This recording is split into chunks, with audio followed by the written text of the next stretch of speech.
Alhamdulillah, dokter bilang kamu nggak ada penyakit yang berat kok.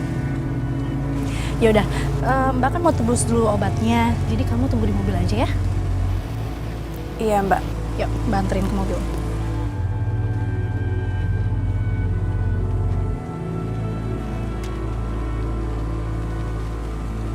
Sebentar ya.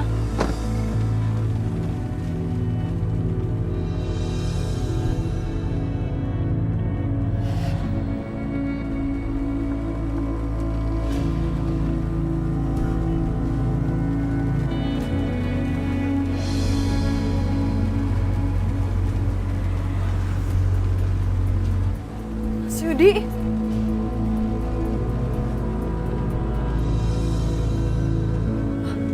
Kok jendelanya kebuka?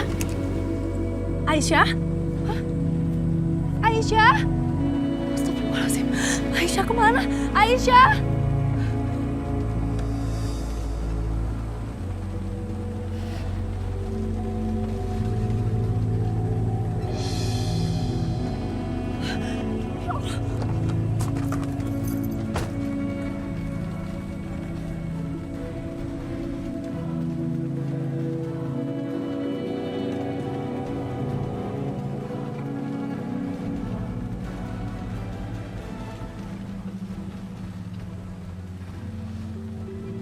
Keras kepala juga perempuan itu.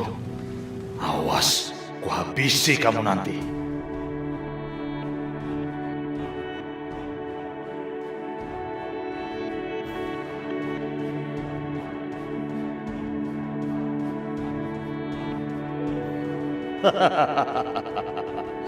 Kamu pikir semudah itu mengejar aku?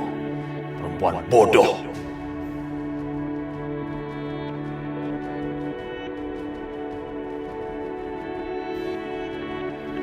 Rahayu, rasakan sekarang. Kamu mengusir aku dari rumahmu. Dan sekarang anak perempuanmu ada dalam cengkeramanku. Aku jamin Rahayu, ini akan jadi awal kehancuranmu.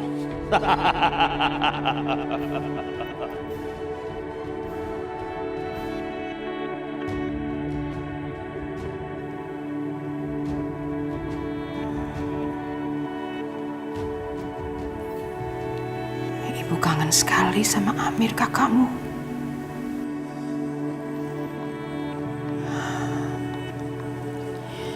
Kangen sama semua hal tentang dia. Kakakmu tidak bisa tergantikan oleh siapapun. Termasuk kamu, Arif. Apa aku nggak pernah bisa menggantikan Mas Amir? Saudara aku udah di dalam tanah. Bu, aku baru aja menyelamatkan anak kesayangan ibu, bahkan tanpa luka sedikit pun, Bu. Apa aku nggak berhak mendapat sedikit aja pujian dari ibu? Kamu pikir kamu layak mendapatkan pujian itu?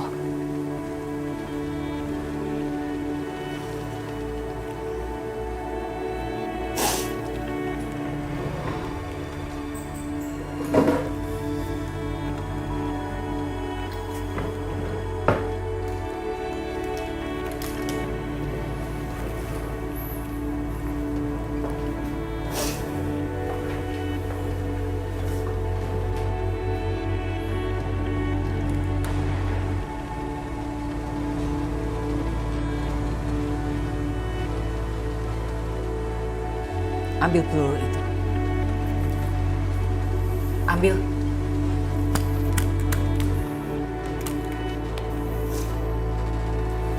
Ini, Bu. Sekarang menurut kamu, apa bedanya peluru yang ada di tanganmu dengan peluru yang ada di tangan ibu?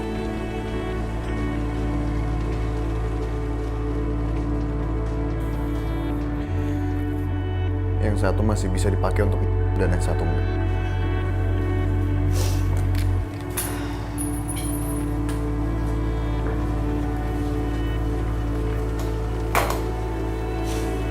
Peluru yang ada di tangan ibu ini berisi ketakutan.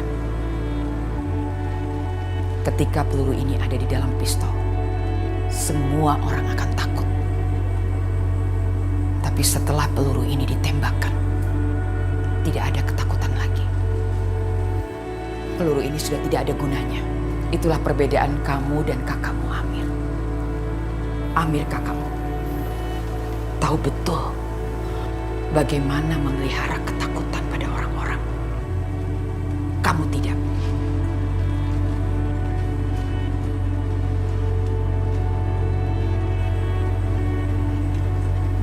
Amir tahu betul kegunaan peluru ini. Kamu tidak.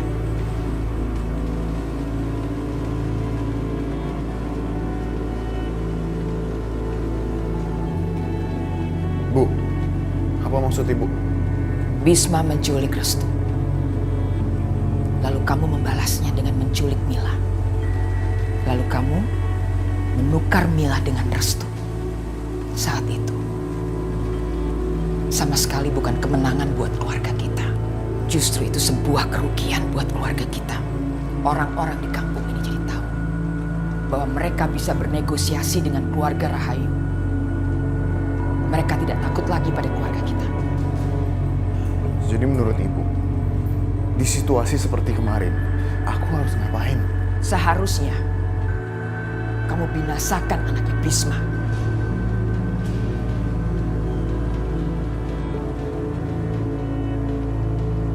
Pelihara ketakutan di antara orang-orang di kampung ini pada keluarga Rahayu.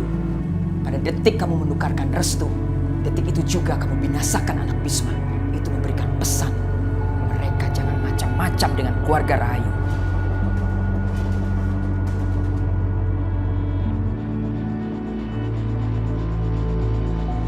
Bu, tapi kemarin Restu anak kesayangan Ibu mengancam untuk memotong urat nadinya sendiri, Bu. Biarkan saja dia lakukan itu.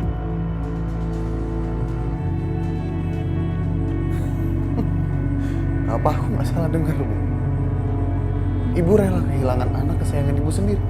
Kesedihan kehilangan anak itu adalah satu hal lain.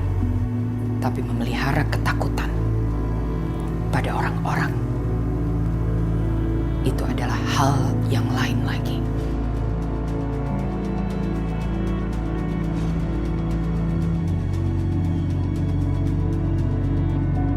Bayangkan, seperti kamu sedang main tarik tambang. Ketika kamu berhenti menarik tambang itu, kamu akan ditarik orang. Jadi sebaiknya sekarang kamu pergi.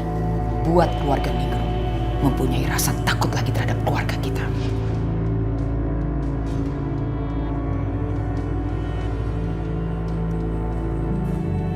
Baik, Bu. Sekarang juga aku akan memilih depan semua keluarga ini. Arif. Inilah perbedaan kamu dengan kakakmu Amir. Betapa bodohnya kamu.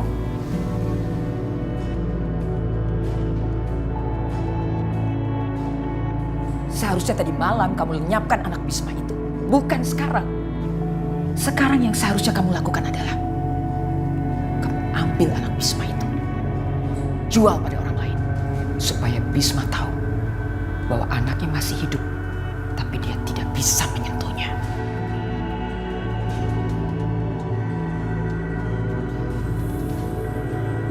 Baik, Bu. Ibu ingin keluarga Bisma lenyap pelan-pelan sambil mengenang anak mereka. Supaya mereka tahu bahwa keluarga Rahayu bisa merenggut masa depan mereka.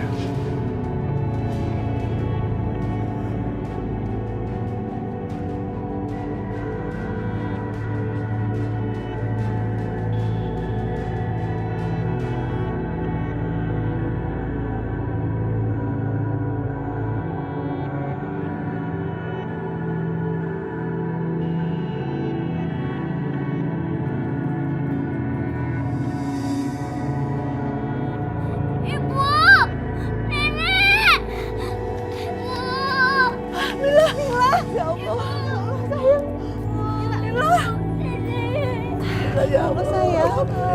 Ya Allah sayang. Kamu gak ada yang luka kan? Kamu baik-baik aja kan, Nak?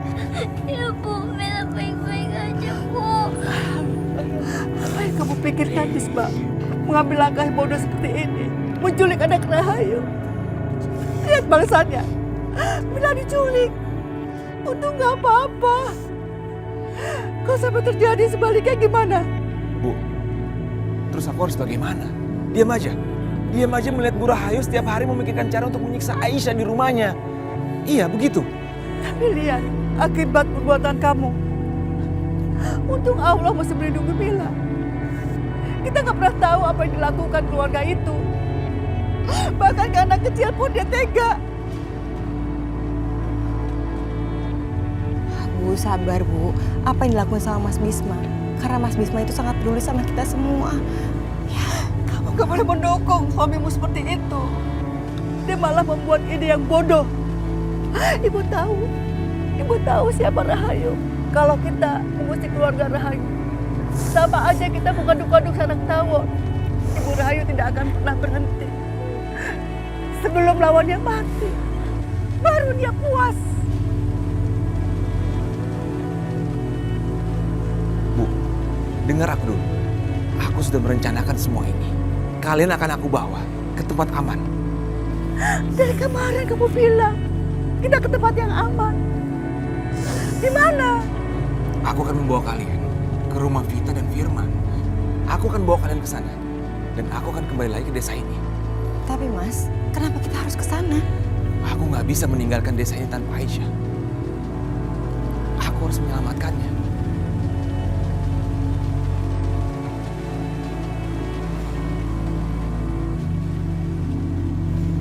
Ayo, sekarang kita pergi.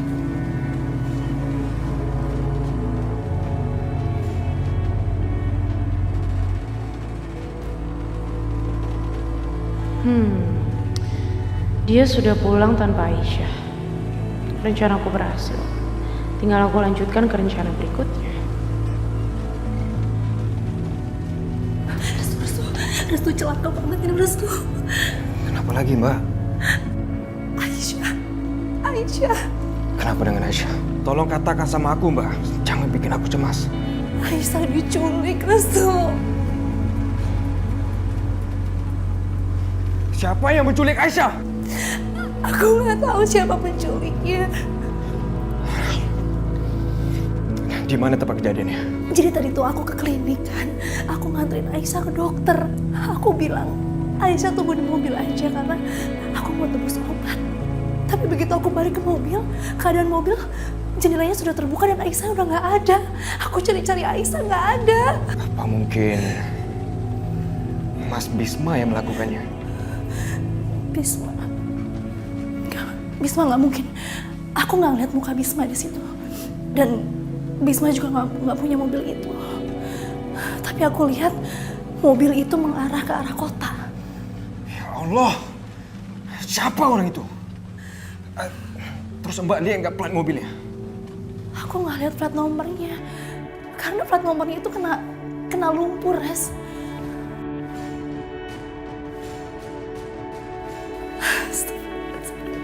Restu, maafin aku ya. Ini salah aku. Enggak. Mak gak bersalah. Pokoknya aku harus cari Aisyah sampai ketemu.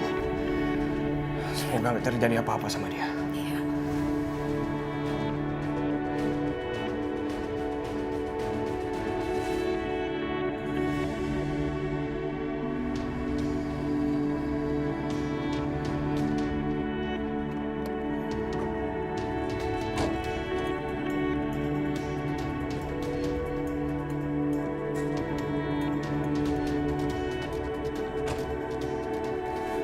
Cuci mobil saya.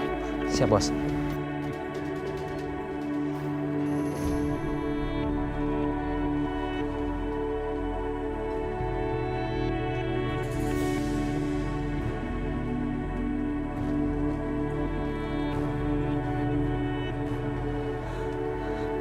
Kamu mau ngapain, ha? Apa bedanya? Kamu di rumah Bu Rahayu juga jadi tahanan kan? Di sini kamu jadi tahananku. Gak ada yang beda. Cuma suasana aja yang baru. Ya paling gak kamu gak bosen kan? Apa yang kamu inginkan dariku, ha? Kenapa kamu menculikku?